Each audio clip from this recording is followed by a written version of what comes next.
is CTV News.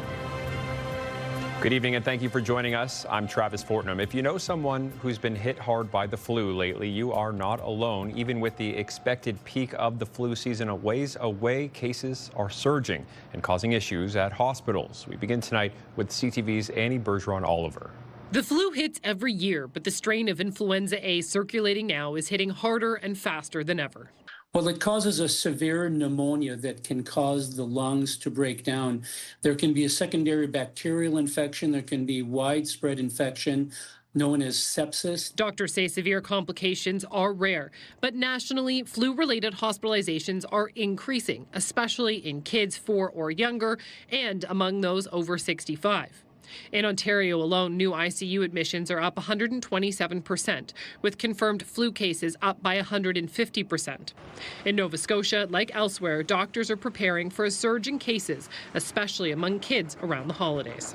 We tend to underappreciate the need for vaccination, and I certainly know in Nova Scotia, our uptake of vaccine in infants and young children is far from where ideally we'd like to have it. Whatever protection you can get, it does make a difference. Jill Promoli knows firsthand how devastating the flu can be. Her son Jude was a healthy 2-year-old when he got influenza B and died. Even when we lost Jude, it was a shock to us that we had lost him to something like the flu. She's now spent nearly 10 years encouraging people to take the flu seriously and encouraging them to get vaccinated. It can be faster than we realize, and it can be more serious than we realize, and sometimes there just is no time to act. So the more steps that you can take to prevent getting the flu into your home in the first place, the better. Doctors say the influenza outbreaks are starting earlier than usual, and they're encouraging everyone to get vaccinated. Annie Bergeron-Oliver, CTV News, Ottawa. The surge in cases comes as a new survey shows Canadian faith in vaccines remains largely strong, but vaccine hesitancy is spreading, especially since the pandemic. Here's CTV's Adrian Gabriel with more. Cases of the flu are rising across the country, along with vaccine skepticism. Since COVID, there's been a lot more vaccine hesitancy. A new Leger healthcare poll has found that 74% of Canadians have faith in vaccines, while the majority say their confidence has remained unchanged. 26% have lost confidence.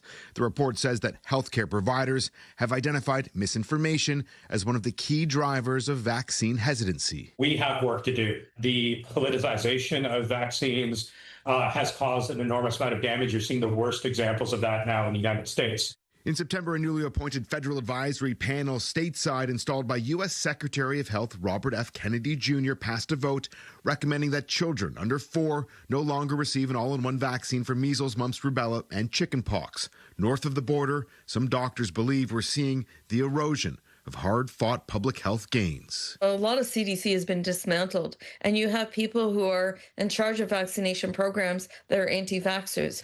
The efficacy of this year's flu shot is still being determined. The circulating strain right now is mostly influenza A, H3N2, and it's a little bit mismatched from what's in the vaccine. Though doctors we spoke with say the vaccine still provides vital coverage. Will the seatbelt guarantee to save your life? No. Will it reduce the chance that you get a really bad traumatic injury or die? Yes. Vaccines are the same way.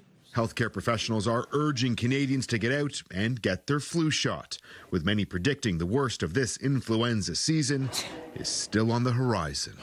Adrian Gabriel, CTV News, Toronto. Windsor police are confirming what took officers to a West End elementary school earlier this month twice within a matter of days. Swatting, they say, saw students locked down and parents shaken. Here's CTV's Robert Lothian. An all-hands-on-deck response to threats at Marlborough Public School earlier this month, the second in a matter of days. Investigations that now appear to be caused by a hoax. Windsor police confirming to CTV News the threats were part of swatting calls. To know that it is happening and it did happen to my kids, it's definitely made me want to learn more. Threats caused unease for parents like Lacey Kresman, whose kids have stayed home since the hold and secure. A rise in swatting incidents, she says, increases the need for more education by schools and law enforcement. I think it's really important to be transparent with parents right away to let them know what the situation is so they can make the best decision on how to educate themselves and children and where to reach out for support. The federal government describes swatting as a hoax intending to bring a tactical police response to an unsuspecting victim. Kids are scared enough about having to have the fear of seeing armed police surrounding their school. Retired OPP Commissioner Chris Lewis says swatting often targets politicians and celebrities. What's less known is the legal repercussions for those making the call. In this case, you're looking at criminal charges.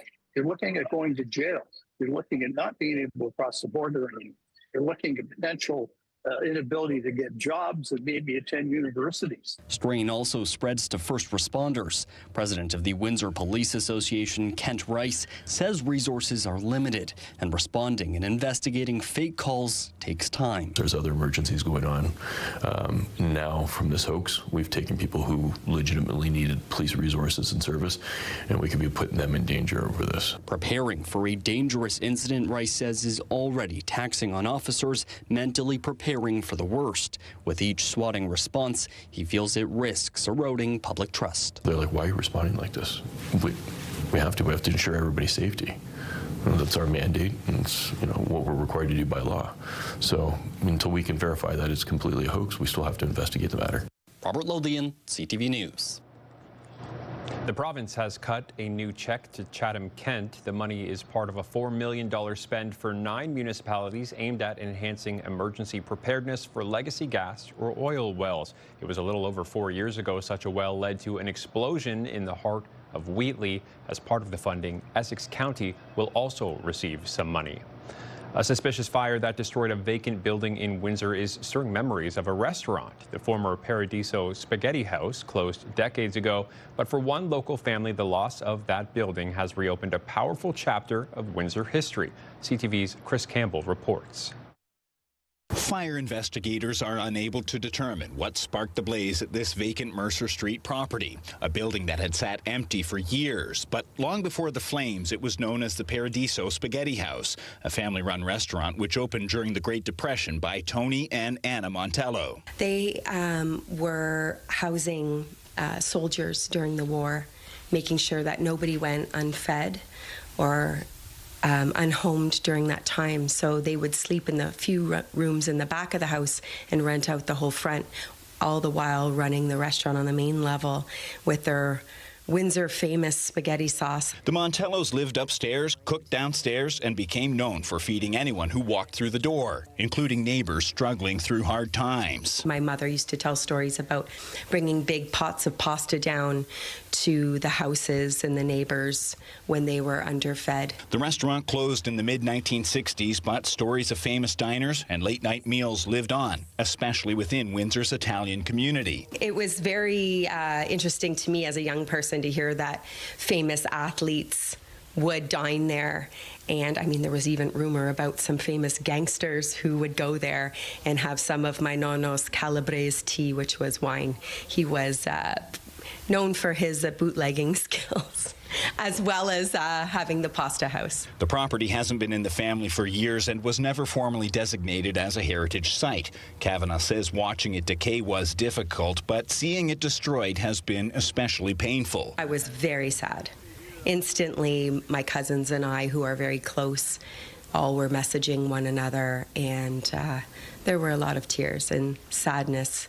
For sure. As demolition looms, a family and a city are left remembering a place where no one went hungry and kindness was always on the menu. That big white house was more than just a big white house to many people who remember it as the Paradiso, the home of Anna and Tony Montello and their kindness. It was more than just a structure. It was a legacy. Chris Campbell, CTV News.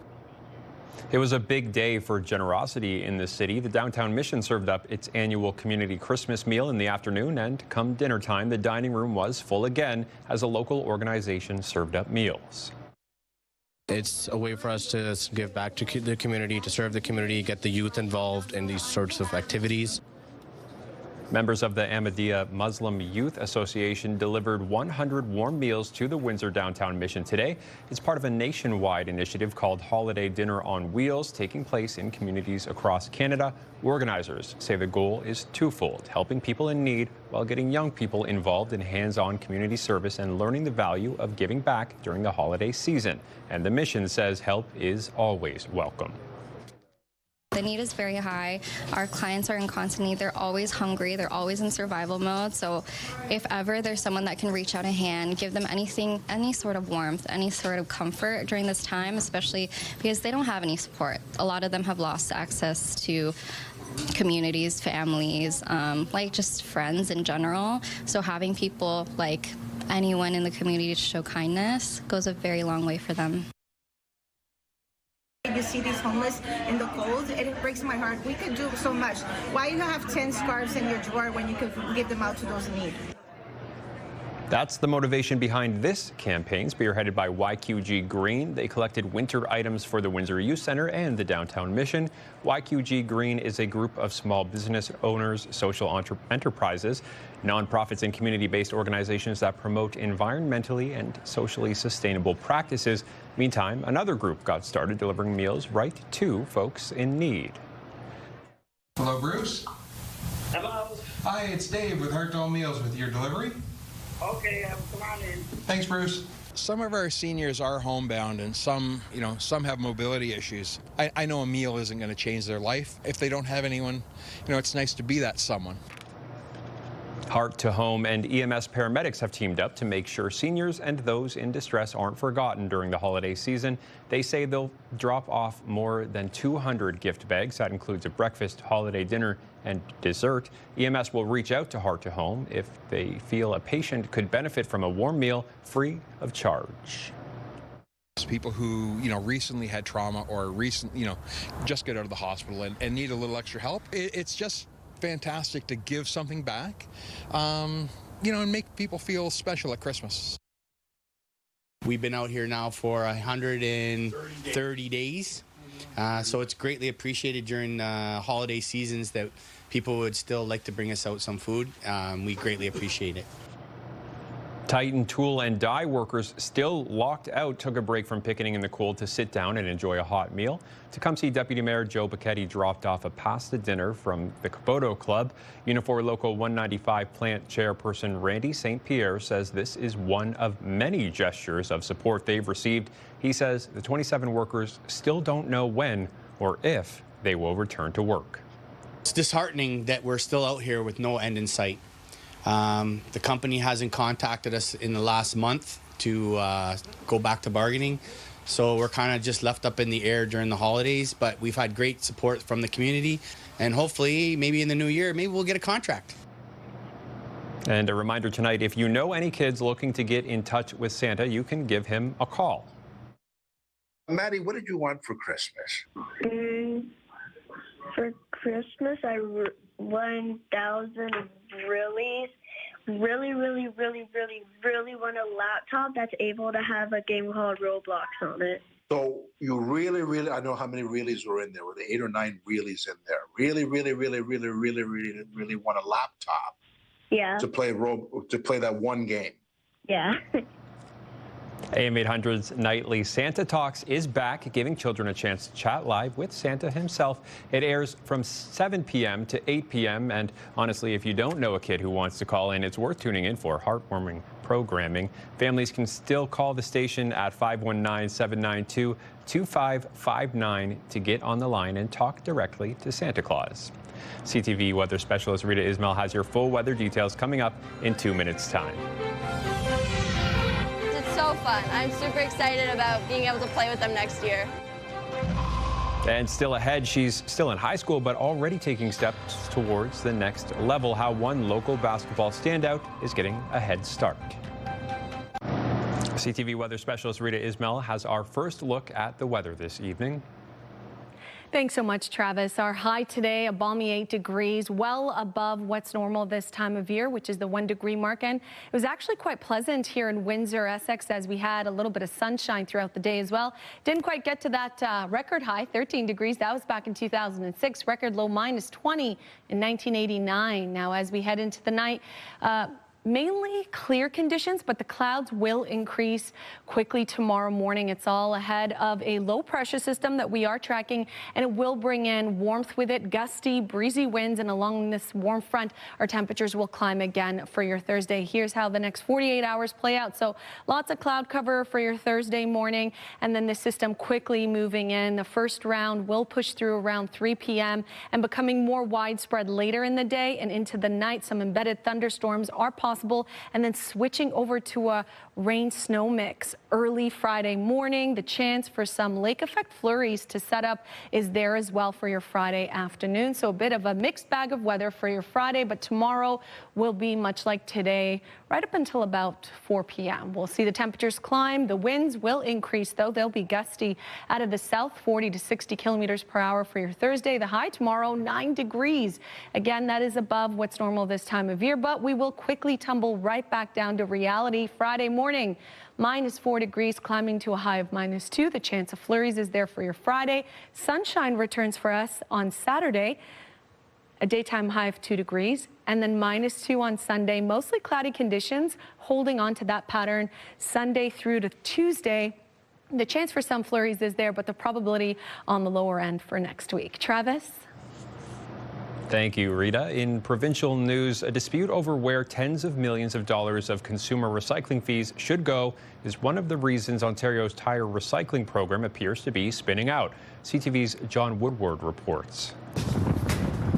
The crew from All-Star Transportation and Tire Recycling is collecting scrap tires from a car dealership in Etobicoke. We're just here trying to get the last load of the year. But owner Scott Kavanaugh says he's not filling his truck up much these days. We're not getting appointments to do much more, so can't afford to keep the truck on the road if we're not emptying the trucks and filling them. Tires piling up around Ontario because something's gone wrong with the province's tire recycling system. Tires are piling up on the streets.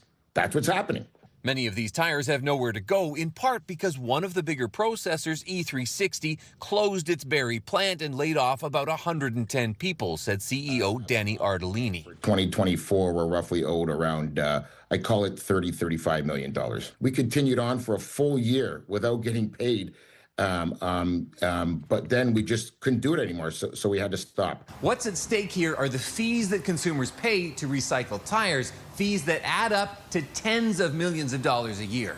Consumers pay around $5 a tire to the tire producers who are supposed to use the money to pay to recycle them. But Ardolini says that's not happening. He says the problem has only gotten bigger since tire producers paid a $7.44 million settlement for falling short of targets in 2023. Just enforce the regulation. It's as simple as that. Ontario's recycling regulator told CTV News it's not involved in commercial disputes, but has reminded tire producers they are required to continue collecting and recycling or retreading tires from the collection system, whether targets are met or not. Those targets were reduced this year, another factor behind the piles of tires, Kavanagh says, worried about a worst-case scenario. They catch on fire. They do a lot of damage to the environment.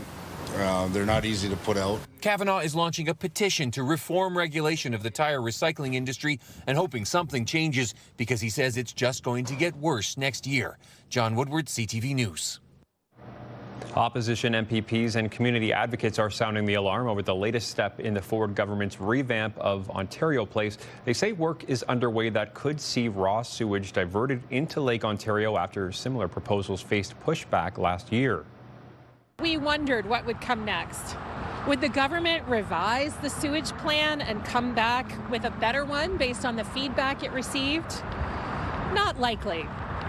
Instead, we got our answer in Bill 5, legislation that does away with consultation and accountability in the name of speeding up priority projects. And yes, Ontario Place had the honor of being named specifically in Bill 5 with a provision removing the requirement to post environmental notices at all. The province says a combined sewer overflow pipe that's being installed is independent of the Ontario Place redevelopment, and it's a key relief valve to prevent sewer overloads during storms. Officials say interim work is underway aimed at redirecting discharge further away from areas of public use.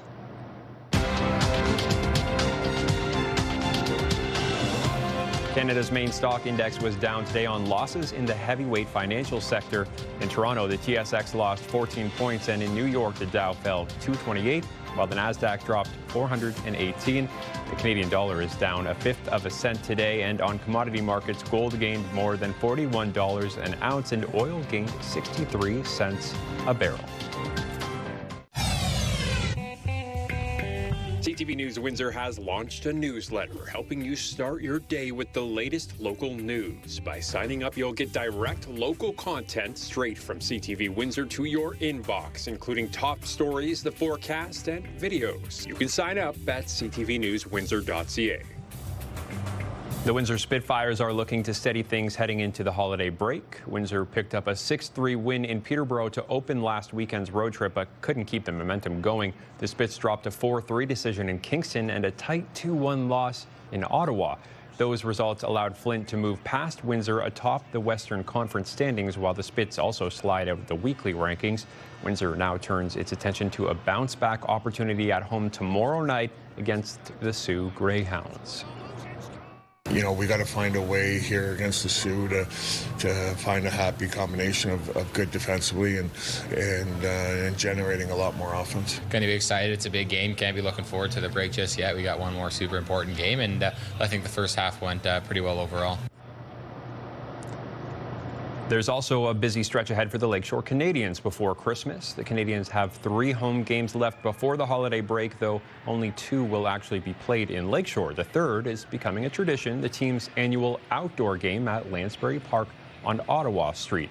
That matchup goes Tuesday, December 23rd, with the Amherstburg Admirals in town for the 7 p.m. puck drop. The Canadians will also debut a 3rd jersey for the outdoor game, adding to the atmosphere of a unique night on the ice. Yeah, it's a little bit smaller and you can't really see the lines, but at the end of the day, most kids grow up playing hockey on the outdoor pond or some type of lake, right? So it's kind of cool to get outside and do something different than playing in the same old rink every year. From the rink to the hardwood now, with a look at local basketball talent making big moves, Sandwich secondary student Leah Shannon continues to build momentum towards the next level. The grade 12 student athlete recently suited up in a senior girls showcase game at St. Anne, hosted by the Tecumseh Saints basketball program. Shannon has already signed with Chantal Vallet's University of Windsor program and is practicing with the Lancers once a week. That early exposure is helping her adjust to the college game and giving her a head start before officially joining the program next season. I really like watching Julia Sherratt. I think she's amazing. So, yeah, it's a really cool opportunity to play with her and against her. They're all so strong and they use contact really well. And I find that this year I've been using contact really well and finishing off 2 feet. It's so fun. I'm super excited about being able to play with them next year. Training camp is now underway for the Windsor Express. Just the loyalty. You know, they gave me my first opportunity for us, so just the loyalty of it. It's good to be back to The Express opened camp this week with 5 players returning from last season's roster. Among them is Latin Davis, who you just heard from there, back for his 4th year with the club. The Michigan native says playing close to home has allowed him to balance basketball with off-court projects. On the court, the goal is clear: a return to the Basketball Super League final and a push to bring a championship back to Windsor. Obviously, we want to win a championship. I came close 2 out of the 3 years I've been here. It sucks not to get the job done, but just got to put in the work from starting now to the end of the season. We know it's going to be a long season. That's the journey.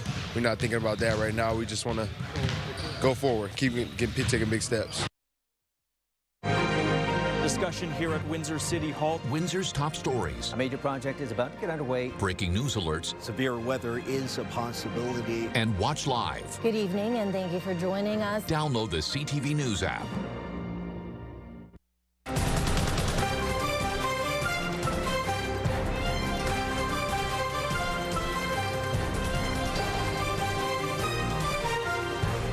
CTV weather specialist Rita Ismail is next with a look at the 7-day forecast.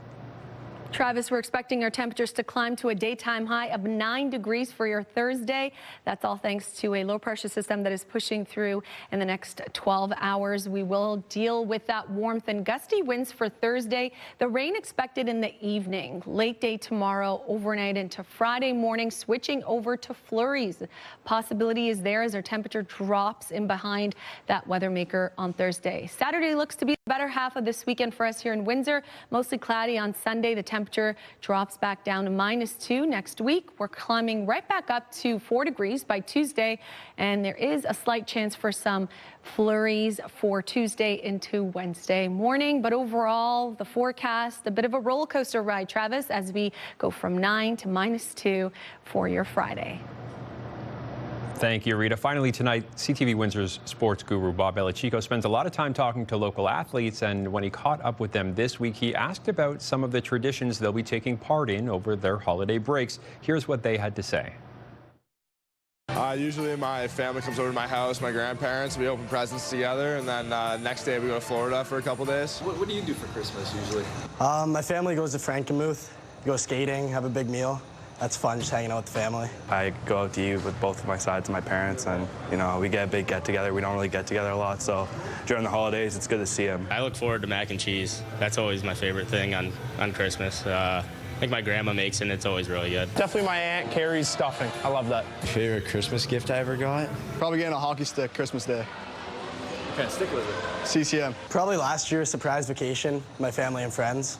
That's probably my best gift. First iPhone. That was really exciting because I had no idea I was going to get it. It was actually just recently. The girlfriend got me a wetback. I was in a little car detailing little phase. Got to be my best one so far. I got 2 little dogs as a surprise one year. My parents just went and got them and brought them home one day, like day before Christmas. It was pretty cool. Wow. Did you have a name for them right away? Yeah, Bo and Bella. An Xbox when I was younger. That was my favorite big video game, guys. Favorite Christmas movie? I gotta go The Elf. Probably Home Alone 2. The Grinch. What? Stole Christmas. Elf, Home Alone, those are staples for me. Christmas Vacation, anything like that. So. It's like classic, the first Home Alone. Oh, Elf. Elf, Will Ferrell. One of the top movies of all time, let alone Christmas movies. It's my favorite. Favorite Christmas song? Deck the Halls. Probably Mistletoe. What's that? Justin Bieber song? Jingle Bell Rock. It's exciting for our players to get home and see their families, and in a special time of year, and let's have a good break and get back to it when we get back. That's our time for tonight. I hope you'll join us tomorrow. For now, I'm Travis Fortnum. Take care.